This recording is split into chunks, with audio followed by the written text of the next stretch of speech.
다주택자를 향한 대통령의 입단 엄포에 강남 등 일부 지역에서 다주택자들이 급히 집을 내놓고는 있습니다. 하지만 집값을 안정시킬 정도의 물량은 아니라는 게 현장의 반응입니다. 정부 규제가 많아 팔고 싶어도 팔기 어려워 증여를 택하는 사람들도 늘고 있습니다. 윤서하 기자입니다. 서울 강남의 한 신축 아파트 단지. 주말세 호가를 3억 원, 4억 원씩 낮춘 매물이 나왔습니다.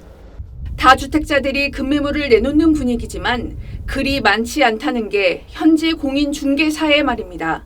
아니에요. 그래서 어제 저희도 급하게 손님들 집 보고 가셨어요. 전 월세를 낀 매물은 거래도 사실상 막혀 있습니다. 서울 전역이 토지거래 허가구역으로 실거주를 해야 하는 만큼 세입자가 중간에 나가지 않으면 매매가 불가능합니다. 세입자를 내보내는 것도 쉽지 않습니다. 전세 품기에 수천만 원 이사비를 얹어주며 사정해도 버티는 겁니다. 아무리 다주택자 정리 못했어요. 지금 전세가 없으니까. 근데 이사비 받고 나가면 다행인데 안 나가요. 이렇게 퇴로가 막힌 상황에서 세금 부담 우려가 커지자 자녀에게 물려주는 증여를 택하는 다주택자들도 늘고 있습니다. 서울 지역 증여 신청 건수는 지난해 12월 1,050여 건으로 3년 만에 최고치를 기록했습니다. 근데 있는 엄마들은 어떻게 해서든지 증여세를 내더라도 합법적으로 해서 자녀한테 증여를 하는 거죠. 이 대통령은 지난 25일 자신의 SNS에 증여하면 안 된다는 건 시장 경제 원리에 어긋난다며 증여도 다주택자 해소의 방법이 될 수 있음을 내비쳤습니다. TV조선 윤서입니다. 이런 가운데 정부가 발표한 공급 대책을 두고 반발이 거세지고 있습니다. 분명 협의가 끝난 곳만 발표했다는 게 정부 설명이었는데 정작 후보지 곳곳에선 일방적인 통보라며 성토하는 목소리가 나오고 있습니다. 송병철 기자가 알아봤습니다. 도로변을 따라 9,800호 주택 폭탄, 교통지옥 하수대란 등 격한 문구가 적힌 현수막이 걸려 있습니다.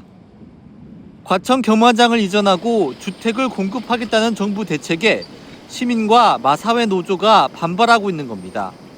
제 뒤로 보시는 것처럼 과천 시내 곳곳은 정부의 일방적인 발표를 성토하는 성남 민심으로 뒤덮였습니다. 우리 과천 시민의 의사는 아니다.